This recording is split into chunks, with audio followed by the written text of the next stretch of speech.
मोहल्ला छान मारा, लेकिन दोनों बच्चों का कहीं भी कुछ पता नहीं चल रहा है। हो सकता है सर दोनों बच्चे डर के भागकर कहीं छिप गए। कहीं छिप गए होंगे तो ढूंढ निकालो उन्हें। 10-11 साल के तो बच्चे हैं, कितने दूर गए होंगे? सर ये दोनों बच्चे काफ़ी शरारती थे।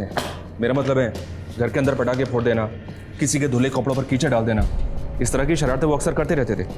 इस बार कुछ ज़्यादा ही आगे बढ़ गए। वैसे आग में मकरंद का काफ़ी अनाज जल गया। बच्चों ने गलती की है तो उसकी सजा उनके माँ बाप भी देंगे। हमारा काम है सही सलामत बच्चों को उनके घर वापस लाना। 10-11 साल के बच्चे अकेले घर से बाहर हैं, ये डरने वाली बात है। जितना जल्द हो सके बच्चों को ढूंढो। सर। विकास सर, ये लक्ष्मण प्रसाद मिसिंग केस की फाइल है। इंस्पेक्टर ज्वाला प्रसाद इस केस को देख रहे थे। इंस्पेक्टर ज्वाला प्रसाद से मिलो, इस केस की डिटेल्स लो और लक्ष्मण प्रसाद जिस मोहल्ले में रहता था उस मोहल्ले में लक्ष्मण प्रसाद के बारे में पूछताछ करो। जी sir. Excuse me sir. Hello. क्या?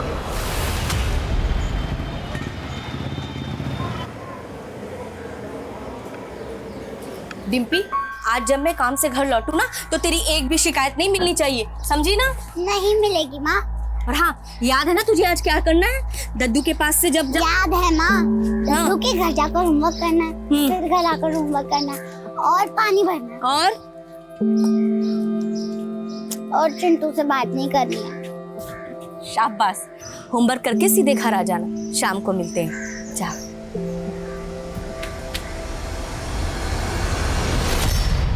बच्चों, तब दिल्ली पर का राज्य था और बहुत ही सिरफिरा बादशाह था।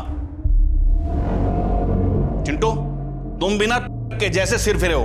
अगर मेरी कोई भी चीज टूटी ना तो मैं तुम्हारी मां से पैसे वसूल करूंगा, समझे? अरे दद्दू, गुस्सा क्यों कर रहे हो? अगर आपका बीपी बढ़ गया ना तो आप भी के पास ही पहुंच जाओगे। चल चिंटू, उठ, बस्ता उठा निकल यहाँ से, चल। शांत दद्दू, शांत। गलती हो गई, माफ कर दो। दद्दू, एक बात बताइए, आपने आजादी की जंग में तो हिस्सा लिया ही था। हाँ, लिया था और मैं तो जेल भी गया था। दादू, अब आप कितने साल के हो? मैं 62 साल का। मगर आजादी को तो मिले 73 साल हो चुके। तो फिर आप किस जुर्म में जेल गए थे? चुप। चल चिंटू, चल उठ, चल ये बंद कर, चल निकल, होगी तेरी पढ़ाई। चल, कल अपनी मम्मी को बुला के लाना, चल।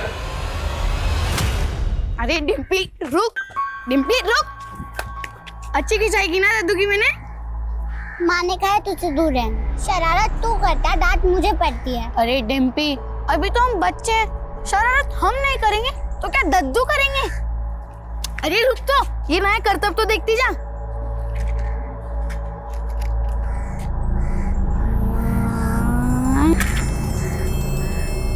शर्त लगा सकता हूँ, ऐसा तू नहीं कर सकती। करके दिखा दिया तो लिख कर। ये देख। मजा आया ना? हाँ। चल कुछ और जलाते हैं। चल चल इसको जलाते, मगर संभल के। हाँ हाँ, जलाना। आग लग गई। दीदी माँ, माँ सही कहती थी, मैं जो तेरी बातों में आ गई। अरे तू टेंशन क्यों ले रही है? 1-2 दिन में सबका गुस्सा शांत हो जाएगा। बस हमें तब तक घर से दूर रहना होगा। घर से दूर? गए तू, हम कहाँ रहेंगे? ये पूरी बात तो सुन, मेरे पास एक सॉलिड प्लान है। सीतापुर चलते हैं। सीतापुर? सोच, घर जाएंगे तो मार मिलेगी और सीतापुर जाएंगे तो क्या क्या मिलेगा। तुझे सीतापुर का रास्ता पता है? हाँ, लखनऊ की बस पकड़ के फिर थोड़ा चलना है, आ गया सीतापुर। उसके लिए पैसे भी तो चाहिए।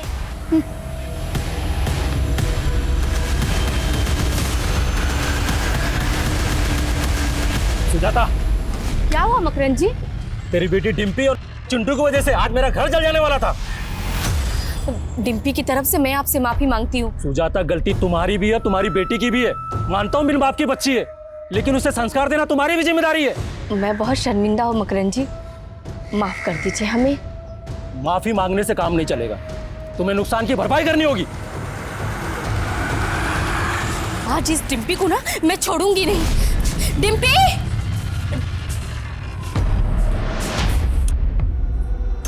ये डिम्पी कहाँ चली? डिम्पी! डिम्पी! डिम्पी, गीता बेटा, तुमने डिम्पी को देखा क्या? नहीं, मैंने नहीं देखा। सुशीला, डिम्पी को देखा क्या कहीं? नहीं तो। सुजाता, बकवास बंद कर। चिंटू को भगाएगा डिम्पी को? बल्कि हम तो खुद परेशान है, हमारा बेटा पता नहीं कहाँ चला गया। तुझे अपनी बेटी की पड़ी है, और मेरी बेटी का क्या? हाँ? हमेशा तेरा बेटा ही ना उकसाता है मेरी बेटी को शरारत करने के लिए। आज उसी की वजह से मकरन जी के घर पे आग लग गई। गलती तेरी बेटी की भी है, सारा दोष मेरे बेटे पर मत डाल। चुप कर, सारा मोहल्ला जानता है कि तेरा बेटा कितना है। जबान संभाल के बात कीजिए आप। तुम चुप रहो।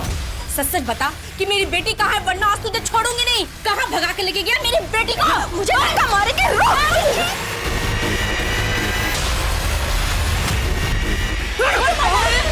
क्या हो रहा है सब? साहब, इसका बेटा मेरी बेटी को भगा लेके गया। साहब, ये झूठ बोल रही है, मेरे बेटे ने कुछ नहीं किया। ये औरत मेरे बेटे सर आप यहाँ? मैं राउंड पे आया था। इतनी यहाँ भीड़ इकट्ठा क्यों है? मेरे दोनों झगड़ा कर रही थी। साहब, सारा कसूर उसके बेटे का ही है। पता नहीं मेरी बेटी किस हाल में होगी। साहब, ये झूठ बोल रही है। शांत हो जाइए, शांत हो जाइए, शांत हो जाइए। देखिए, इस वक्त आप दोनों एक ही मुश्किल से गुजर रहे हैं। आप दोनों के बच्चे लापता हैं। एक दूसरे पे इल्जाम लगाने से अच्छा होगा एक दूसरे का सहारा बनिए। राजेश, मनीषा, मोहल्ले में ढूंढो इनके बच्चों को, यहीं कहीं होने चाहिए। Okay sir. ये देखो, इन दोनों बच्चों का नाम चिंटू और डिम्पी है। कहीं देखा ही नहीं आसपास? जी नहीं सर, नहीं देखा। बेटा, इंस्पेक्टर ज्वाला प्रसाद कहाँ है? ज्वाला प्रसाद? इस नाम का तो कोई भी इंस्पेक्टर नहीं है अपर माँ जी। नहीं बेटा है, मैं उन्हें यहीं कई बार मिली हूँ, इनको पता है। अरे माँ जी, आप? माँ जी, इंस्पेक्टर ज्वाला प्रसाद तो कुछ महीने पहले रिटायर हो गए। क्या? अब मैं क्या करूँगी? उन्हीं का सहारा था कि वो मेरी मदद करेंगे। क्या करूं? माँ जी, आप शांत हो जाइए, बैठिए प्लीज, बैठिए। क्या हुआ बच्चे, आप रो क्यों रही हैं? राजेश, कौन है ये? सर, ये राधिका प्रसाद जी। 7 साल पहले इनका पोता लक्ष्मण कहीं खो गया था, आज तक नहीं मिला। मेरे बुढ़ापे का वही सहारा था। पिछले 7 साल से उसे देखने के लिए आके तरस गई। पता नहीं अब कभी उसे देख पाऊंगी या नहीं। अजी, आप चिंता मत कीजिए, हम आपके पोते को ढूंढ निकालेंगे। आप ना, आप मुझे अपनी बात शुरू से बताइए। लक्ष्मण फरीदाबाद में नौकरी करता था। दादी जी, आपके लक्ष्मण का फोन है, नीचे बात कीजिए।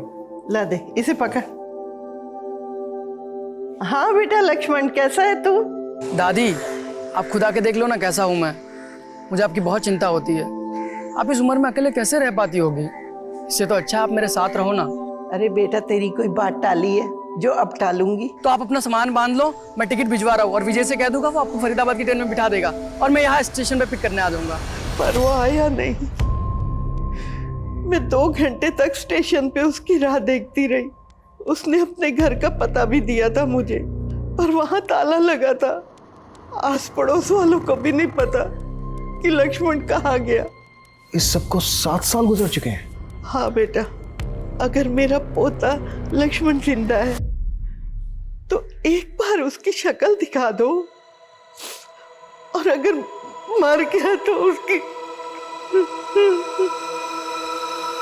मैं मानता हूँ 7 साल एक लंबा अरसा होता है, ये काम इतना आसान नहीं है, लेकिन हमें करना है। लक्ष्मण प्रसाद मिसिंग केस की फाइल निकालो। Okay sir.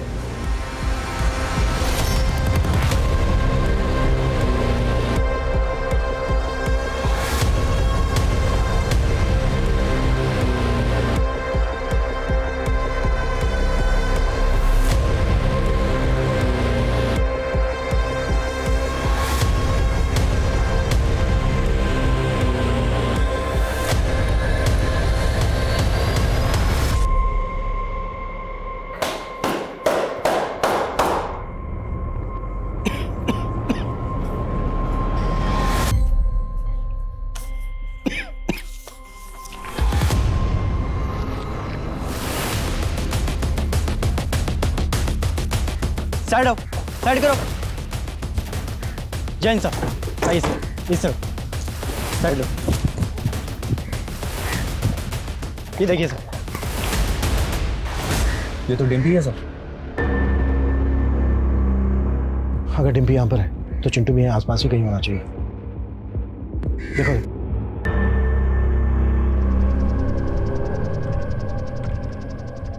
सर, बच्ची के फटे हुए कपड़े देखकर तो ऐसा लग रहा है कि जैसे किसी ने उसके साथ जबरदस्ती की हो सकता है बच्चे घर किया। ये जगह डिम्पी के घर से 3-4 किलोमीटर दूर है। इस सुनसान जगह पे डिम्पी अकेली अपनी मर्जी से तो आएगी नहीं।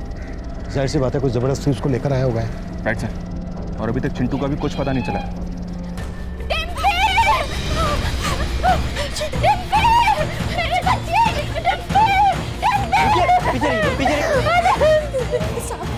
साहब, मेरा चिंटू का है, मेरे बेटे चिंटू का कुछ पता चला? देखिए, हमारी टीम ढूंढ रही है, हम जल्दी ढूंढ रहे हैं।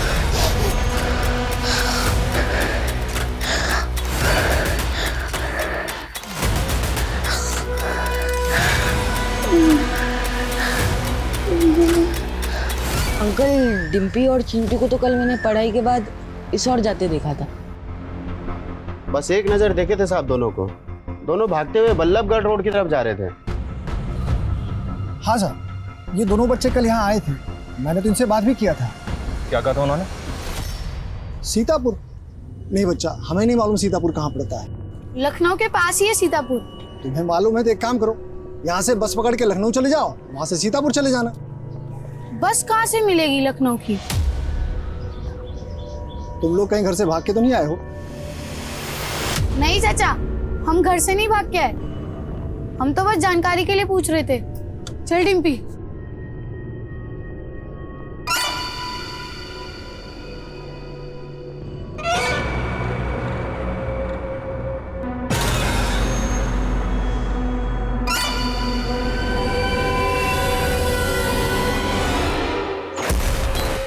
कौन था वो आदमी? दिखता कैसा था? साहब, मैंने उसको पहले यहाँ कभी देखा नहीं था। हाँ, दिखने में थोड़ा लंबा चौड़ा था, उम्र कोई 29-30 साल के आसपास रही होगी। तुम्हें शक्ल ठीक से आता है उसकी? स्केच बनवा सकते हो उसका? नहीं साहब, मैं उसका चेहरा तो नहीं बनवा सकूंगा। हाँ, लेकिन देखूंगा तो पहचान जाऊंगा। उसकी साहब मैं आवाज़ भी सुनूंगा ना तो भी पहचान जाऊंगा, क्योंकि वो कुछ कुछ शब्द जो है ठीक से बोल नहीं पाता था। पिकअप शायद है ना?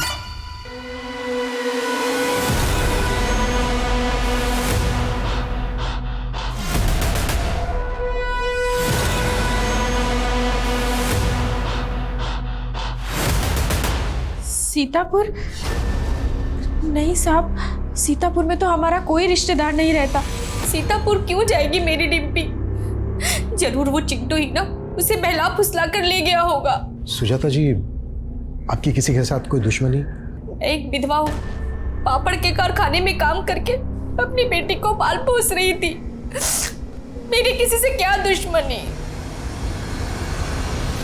सर, डिम्पी की पोस्टमार्टम रिपोर्ट आ गई सर। डिम्पी की बॉडी में कुछ ऐसा मिला जिससे डीएनए कलेक्ट किया जा सके? अभी तक तो कुछ नहीं, पर डिटेल पोस्टमार्टम रिपोर्ट से शायद कोई क्लू मिल जाए। डिम्पी के हाथ में 50 का नोट मिला था। हो सकता है डिम्पी को यह नोट उसी आदमी ने दिया हो जिसने डिम्पी को मारा है। जी सर, नेबर से बात की, लेकिन कोई कुछ बताने के लिए तैयार नहीं है। हालांकि इस बात को सभी जानते हैं कि डिम्पी और चिंटू की शैतानियों ने कई लोगों के नाक में दम कर रखा था, और कई लोग तो काफी नाराज भी थे इन दोनों की शैतानियों से। नाराजगी और नफरत में बहुत बड़ा फर्क होता है। क्या किसी को इन दोनों बच्चों से इतनी नफरत थी कि इन दोनों बच्चों को मार दे? विकास, अपने खबरियों को एक्टिव करो, उनसे कहो कि मोहल्ले के लोगों से बात करें, बात उगलवाएं। जी सर, ऑलरेडी बोल दिया मैंने। लेकिन सर, एक बात मेरी समझ में नहीं आ रही है, ये डिम्पी और चिंटू सीतापुर क्यों जाना चाहते थे? क्योंकि ना तो इनका वहाँ कोई दोस्त है और ना ही कोई रिलेटिव। फिर डिम्पी और चिंटू का सीतापुर से क्या कनेक्शन हो सकता है? हो सकता है चिंटू इस वक्त सीतापुर में ही हो। मैं कुछ सुनना नहीं चाहती। अब ये बताइए कि मेरा पोता लक्ष्मण कब मिलेगा? माँ जी, आप क्यों आ जाते हैं बार बार यहाँ? आपका पोता जब हमें मिलेगा तो हम आपको बता देंगे। 7 साल से यही सुन रही हूँ, मिलेगा तो बता देंगे, मिलेगा तो बता देंगे। कब मिलेगा मेरा पोता?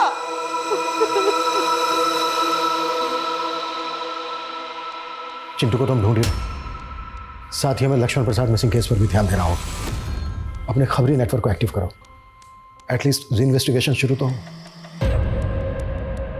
मेरा पोता मासूम सा बच्चा था, वो पता नहीं कहाँ होगा, किस हाल में होगा। ये रे मेरी 3 रानियां, इससे भारी पत्ते है तो निकाल, वरना सारा माल मेरा। 3 बादशाह। लक्ष्मण तू फिर से हार गया, तुझे ना अभी खेलना नहीं आता है, तू कच्चा खिलाड़ी है।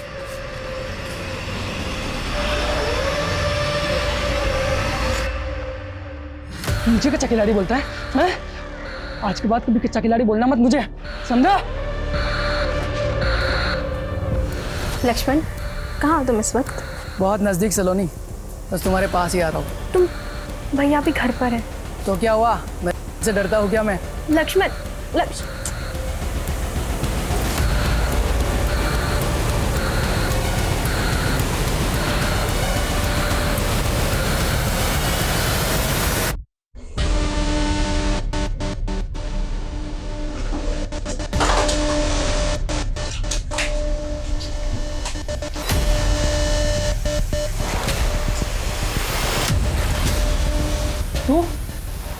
तू सलोनी का भाई है? नाम मत ले मेरी बहन का अपनी गंदी जुबान से, मुंह तोड़ दूंगा तेरा। सलोनी का भाई है ना, इसलिए तमीज से पेश आ रहा हूँ, वरना क्या करेगा तू? हाँ?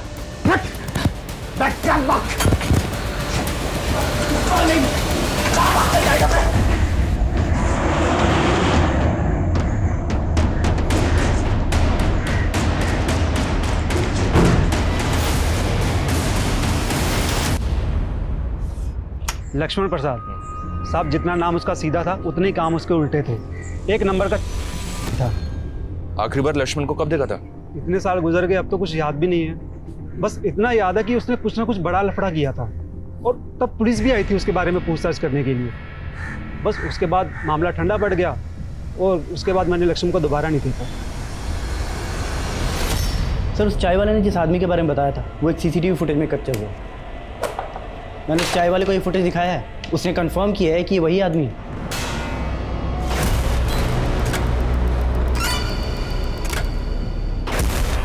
राजेश, इस आदमी की फोटो निकालो, अपने सारे खबरी और थानों में भेजो। Okay sir. सर, इस लक्ष्मण प्रसाद के बारे में इसकी दादी का जो ओपिनियन था वो हकीकत से बिल्कुल अलग है। इस लक्ष्मण प्रसाद का पुलिस रिकॉर्ड भी है, 3 बार अरेस्ट हो चुका है, कट्टे के दम पर लोगों को डराता था। विकास, आदमी चाहे कैसा भी हो, हमारा फर्ज है ये पता लगाना कि आखिर उसके साथ हुआ क्या था। जी सर। अच्छा सर, ये चिंटू के बारे में कुछ पता चला क्या? अभी तक तो नहीं। चिंटू और डिम्पी सीतापुर क्यों जा रहे थे ये उनके पेरेंट्स को भी नहीं पता है। शायद चिंटू के दोस्तों को पता हो सर, क्योंकि दोस्तों के आपस में कई राज होते हैं। एक काम करते हैं सर, चिंटू के दोस्तों को कॉन्फिडेंस में लेते हैं, उनसे बात करते हैं, शायद कुछ पता चले।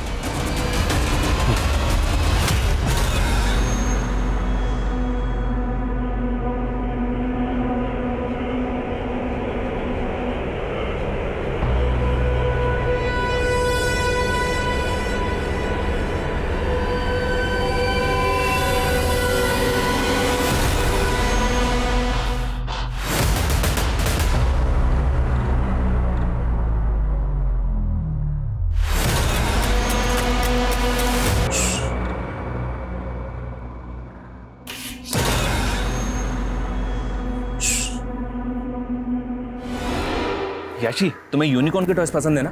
हाँ। अच्छा गोपाल, तुम बताओ, वेकेशन में इस बार कहाँ जा रहे हो? शिमला, मनाली, गोवा? मुझे तो कश्मीर जाना है क्योंकि वहाँ बर्फ है। Very good. अच्छा, एक और जगह है जिसके बारे में मैंने सुना है कि बहुत अच्छी जगह है, वो सीतापुर नाम है उसका। तुम्हें पता है क्या उसके बारे में? हाँ, मुझे पता है सीतापुर। पुरेंद्र दद्दू ने सीतापुर की कहानी भी सुनाई थी।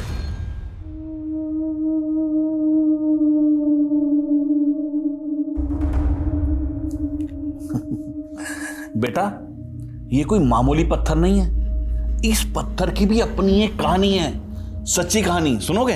हाँ। चलो बैठो, मैं आपको कहानी सुनाता हूं। सब बच्चों सुनो। एक 2 मुंह वाला राक्षस था। पाताल लोक में उसने बहुत तबाही मचाई। पाताल लोक में तबाही मचाने के बाद वो भूलोक में आया। भूलोक में उसने एक लाल परी को देखा। लाल परी अपने माँ बाप की इकलौती लाडली थी। वो राक्षस लाल परी की सुंदरता पर मोहित हो गया और उसे जबरदस्ती अपने साथ ले गया और कैद कर लिया। वो राक्षस लाल परी को बहुत सताता था, मारता था। लाल परी सबसे मदद की गुहार करती थी, लेकिन लाल परी की मदद कौन करता? फिर क्या हुआ दद्दू? अरे फिर क्या होना था? एक रात मैं और मेरा भाई वहां से गुजर रहे थे, हमने लाल परी की आवाज सुनी और उसे छुड़ा दिया। बस तभी लाल परी ने ये अंगूठी हमें इनाम में दी थी। और ये लाल परी का महल कहाँ है? सीतापुर में।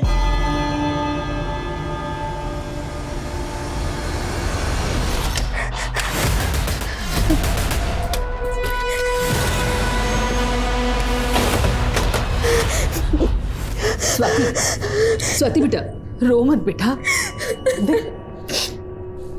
सब ठीक हो जाएगा बेटा। स्वाति बेटा तू चल चल मेरे साथ। मुझे पूरा यकीन है कि उस बादल की हरकत है।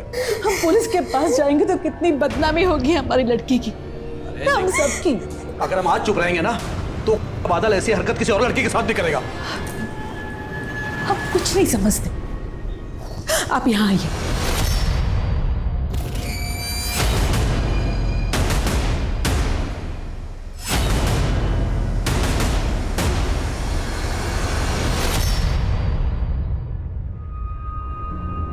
तो स्वाति, उस आदमी ने आपको उनसे बेहोश किया, एक सुनसान जगह पे ले गया और फिर आपको ऐसे ही जाने दिया। उसने आपको किडनैप किया क्यों था? ना तो उसने कोई पैसे की डिमांड की, ना ही कोई ज़बरदस्ती किया। अच्छा ये बताइए, आप उस आदमी को पहचानती हैं? कोई बॉयफ्रेंड है तुम्हारा? सर ये क्या बोल रहे हैं आप? माफ़ कीजिए लेकिन पूछना पड़ता है। ये आज के 5G जनरेशन के बच्चे हैं, वक्त से पहले बड़े हो जाते हैं, इसलिए हमें ऐसे सवाल पूछने पड़ते हैं। देखो स्वाति, हम तुम्हारी मदद करना चाहते हैं, ठीक ठीक सोच के बताओ। उस आदमी ने तुम्हें जिस जगह पे रखा था, तुम्हें पता है वो जगह कहाँ है?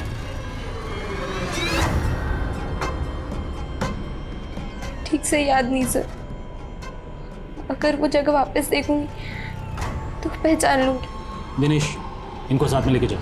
जिस एरिया में इनका किडनैप हुआ था वो सारा एरिया चेक करो, कोई सुराग तो मिलना चाहिए। सर मैं भी जाऊंगी स्वाति के साथ। ठीक है। आपको शक है किसी पे? कौन हो सकता है जो ऐसी हरकत करेगा? सर हमारे पड़ोस में एक आदमी रहता है, बादल। वो पहले भी स्वाति को परेशान करता था सर। वो 2-3 बार जेल भी जा चुका है। मुझे पूरा यकीन है सर, ये उस बादल की हरकत है। सर इस पूरन दद्दू पे तगड़ा शक है मुझे। गायब होने के दिन भी डिम्पी और चिंटू उसके घर गए थे और उसी दिन से ये पूरन भी गायब है। हो सकता है चिंटू अभी भी पूरन के पास हो, उसने कहीं कैद करके रखा हो उसे। सर चिंटू का पता चल गया।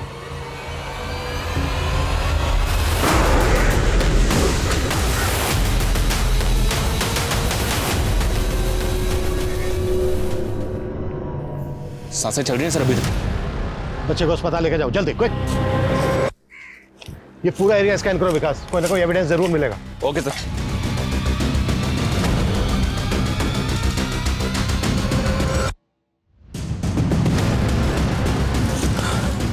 सर पूरा एरिया छान मारा, लेकिन अभी तक ऐसा कुछ नहीं मिला है जो हमें इस केस में लीड दे सके। बच्चे को इतने दिनों तक अपने कब्जे में रखा, फिर मरने के लिए यहाँ छोड़ दिया। ये तो चिंटू की किस्मत अच्छी थी कि उसकी जान बच गई। अब तो चिंटू होश में आएगा, तभी पता चलेगा कि इसके पीछे कौन हो सकता है। हम चिंटू के होश में आने का इंतजार नहीं कर सकते विकास। इतने समय में कातिल कहीं से कहीं पहुंच जाएगा। भले ही गेहूं के साथ घुन पिसे, हम किसी को बेनिफिट्स ऑफ डाउट नहीं देंगे। चिंटू और डिम्पी से जिन जिन को प्रॉब्लम थी उनके साथ सख्ती से पूछताछ करो, उनके घर भी चेक करो। Okay sir. आसपास के सभी मोहल्ले के लगभग सारे मकान दिखा चुके हैं हम स्वाति को, मगर अब तक ये बता नहीं पा रही है आखिर इसे रखा कहाँ गया था। सर आप उस बादल को पकड़िए, ये उसी की हरकत है सर। बादल को उठाया हमने, देखते हैं पूछताछ में क्या कुछ उगलता है। वैसे हमें तो शक है आपकी बेटी स्वाति भी कुछ छुपा रही है हमसे। जी सर, मेरे पल्लू में पटाखे की लड़ी लगा दी थी चिंटू ने, तब बहुत गुस्सा आया था। अब सोचती हूँ तो हंसी आती है, बच्चे तो ऐसा करते ही रहते हैं। हाँ साहब, मेरा अनाज जलाया था चिंटू और डिम्पी ने, लेकिन साहब मैं चंद बोरी अनाज के लिए बच्चों की जान कैसे ले सकता हूँ साहब? मैं कोई राक्षस हूँ क्या? साहब मैंने स्वाति का किडनैप नहीं किया था। स्वाति के बाप का कहना है कि तू स्वाति के पीछे पड़ा हुआ था। स्वाति जैसी लड़की जो खुद लड़कों के पीछे पीछे घूमती है, मैं उसके पीछे क्यों पड़ूंगा? बकवास बंद कर और सच बोल। सर सच ही बोल रहा हूँ, अभी तो एक बॉयफ्रेंड भी बनाया स्वाति ने। बॉयफ्रेंड? क्या नाम है उसके बॉयफ्रेंड का? अर्जुन। स्वाति के साथ ही उसकी कोचिंग क्लास में पढ़ता है। जी, आपकी बेटी स्वाति के किडनैपिंग का केस सॉल्व हो गया। ये अर्जुन, आपकी संस्कारी बेटी स्वाति का बॉयफ्रेंड। जिस दिन ये सो कॉल्ड किडनैपिंग हुई थी, स्वाति अपनी मर्जी से इसके पास थी। अर्जुन तू बता, उस दिन ये आई थी तुमसे मिलने की नहीं? हाँ सर, मिलने तो आई थी उस दिन, लेकिन उसके बाद हमारी लड़ाई हो गई और ये चली गई थी वहाँ से। सर आप जैसे सोच रहे हैं सर बस नहीं। स्वाति, सफाई अपने माँ बाप को देना। आप लोगों की वजह से पुलिस का कितना टाइम बर्बाद हुआ है, एहसास है आपको? ये क्या किया तूने स्वाति? हमारी इज्जत का जरा भी ख्याल नहीं आया तुझे? नहीं माँ, ऐसा कुछ नहीं। आप मुझ पे विश्वास कीजिए। पापा आप तो सर चिंटू को किया गया था और डिम्पी की तरह उसके पास से भी 50 रुपए का नोट मिला। हेलो चिंटू बेटा, आपको डिम्पी को कौन आदमी लेकर गया था अपने साथ? पता नहीं मेरे बच्चे को क्या हुआ है। मैंने इसे पूछने की कोशिश की पर उसने कुछ नहीं बताया। वो कुछ नहीं बोल रहा है। अच्छा बेटा ये बताओ, आप दोनों को आदमी कहाँ लेकर गया था? आपके हाथ में ना एक 50 रुपए का नोट था। बेटा किसने रखा था वो नोट आपके हाथ में? डॉक्टर साहब 2 मिनट बाहर वेट कीजिए, आ रहा हूँ।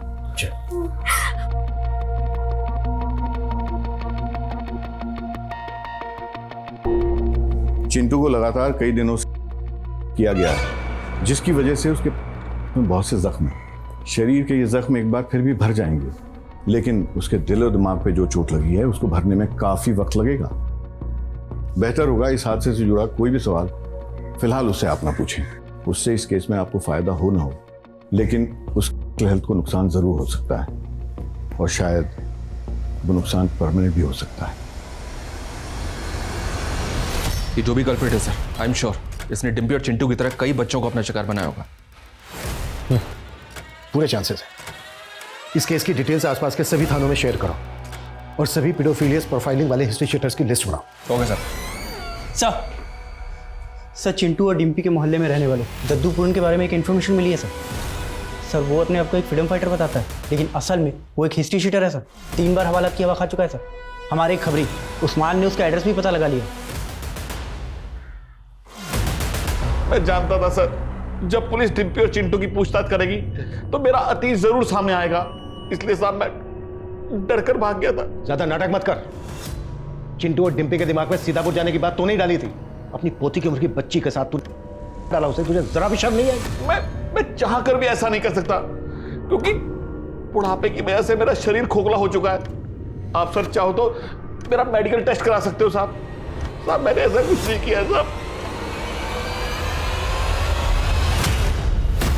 स्वाति!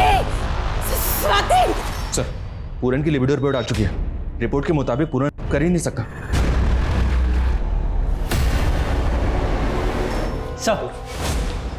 सर चाय वाले का फोन आया था। चिंटू और डिम्पी को जिस आदमी के साथ देखा गया था उसे उसी एरिया में दोबारा से देखा गया।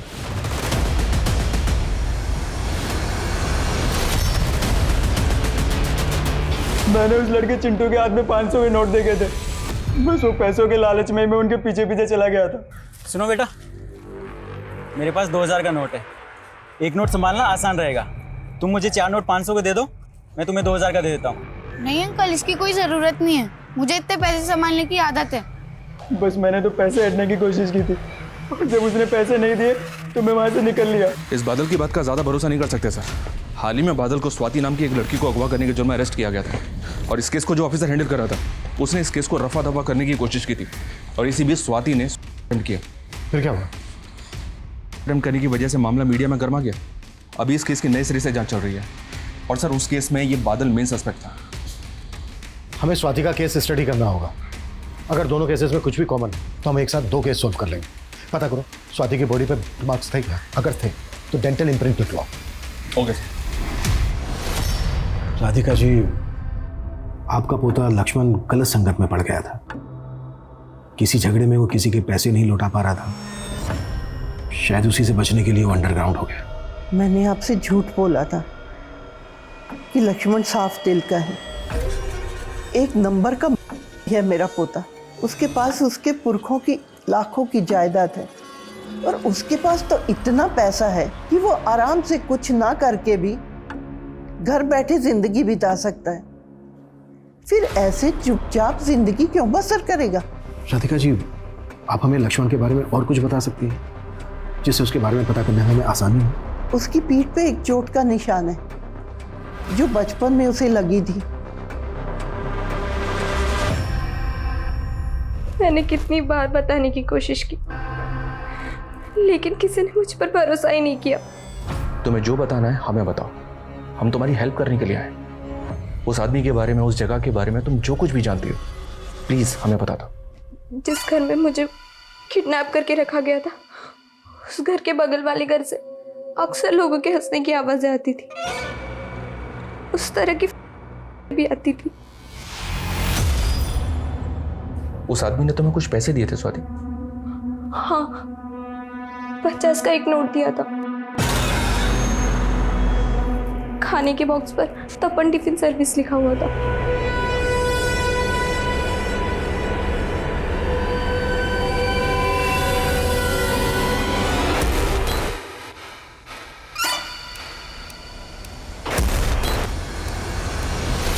अरे साहब, हमारी टिफिन सर्विस से रोज 800 टिफिन डिलीवर होते हैं।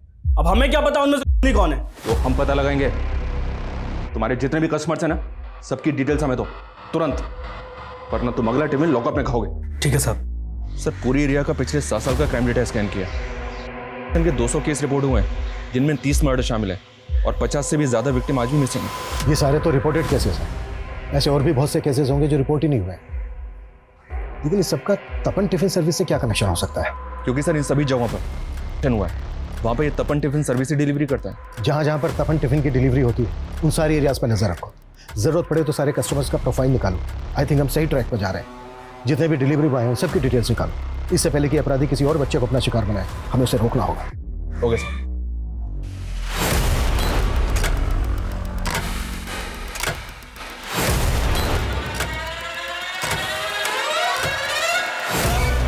सर, हमने जब केस की प्रोफाइलिंग की तो पता चला कि पिछले 1 साल में अजरौंदा, नीलम नगर, सेक्टर 15 के हॉस्पिटल, इन सारी एरियाज में कई सारे केसेस रिपोर्ट हुए।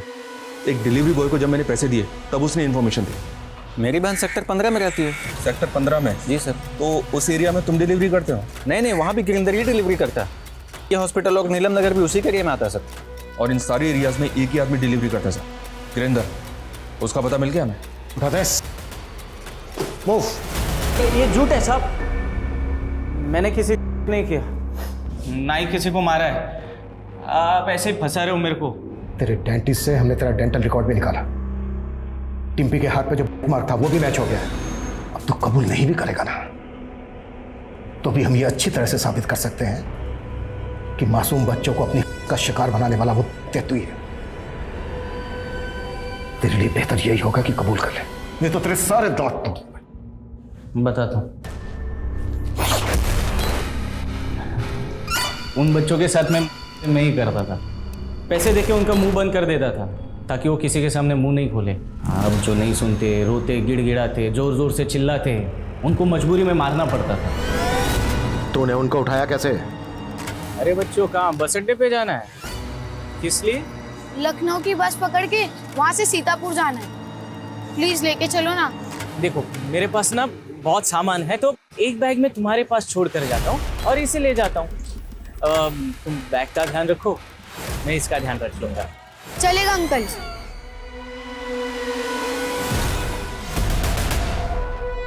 लक्ष्मण प्रसाद का ये लॉकेट कैसे आया तेरे पास?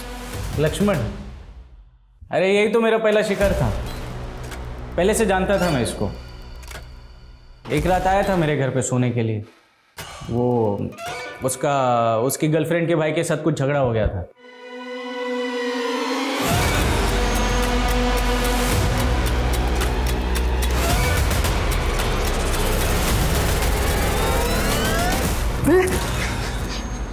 क्या कर रहा है? देख, बन गया, बिगाड़ मत। हाँ, आजा।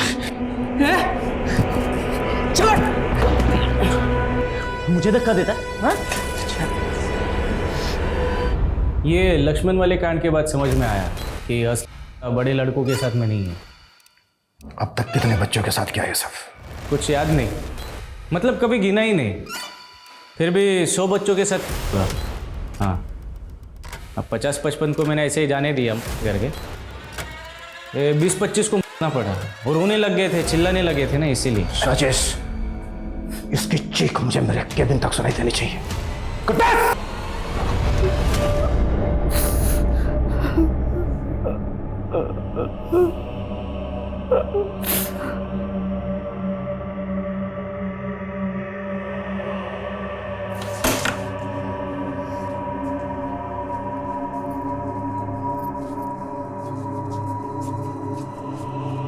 गिरिंद्र की गिरफ्तारी के बाद ऐसे ऐसे गुनाहों के पिटारे खुले जिन्हें पिछले 7 सालों में ठंडे बस्ते में डाल दिया गया था। और गिरिंद्र के कई विक्टिम्स तो ऐसे थे जिन्होंने पुलिस कंप्लेंट भी नहीं दर्ज करवाई थी। और इतनी बड़ी तादाद में ऐसे हीनियस क्राइम करने वाले गिरिंद्र को अपने किए का रत्ती भर भी पछतावा नहीं था। अदालत ने इसे rarest of the rare case मानते हुए गिरिंद्र को फांसी की सजा सुनाई है। ये केस हमें गिरिंद्र जैसे अपराधियों से सतर्क रहने का सबक भी देता है, क्योंकि हमें अक्सर पता ही नहीं चलता कि हमारे आसपास कब ऐसे अपराधी किसी मासूम को घात पहुंचाने की ताक में होते हैं। हमें अपने बच्चों को इस तरह शिक्षित करना होगा कि वो गुड टच और बैड टच का फर्क समझ पाएं। हमें उन्हें वो माहौल देना होगा जहां वो हमसे खुल के अपनी परेशानियां बांट सके। अब मैं सोनाली कुलकर्णी आपसे विदा लेती हूँ। फिर होगी मुलाकात एक नए और चौंका देने वाले केस के साथ। देखते रहिए क्राइम पेट्रोल सतर्क।